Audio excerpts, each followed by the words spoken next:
క్రైస్తవుడిగా మారిన తర్వాత నీ కుటుంబంలో ఈరోజు నువ్వు తగ్గింపు కలిగి ఉంటున్నావా? ఒక పురుషుడిగా నువ్వు ఆలోచించు.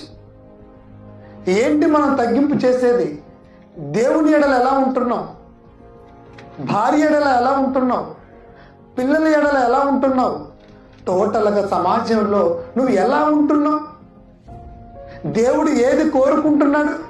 ఇవన్నీ మనం ఎప్పుడైనా ఆలోచించుకుంటున్నామా? ఎప్పుడైనా కూర్చొని భార్య భర్తలుగా వీటి గురించి ఏమైనా చర్చించుకుంటారా? ఏమైనా మాట్లాడుకుంటారా?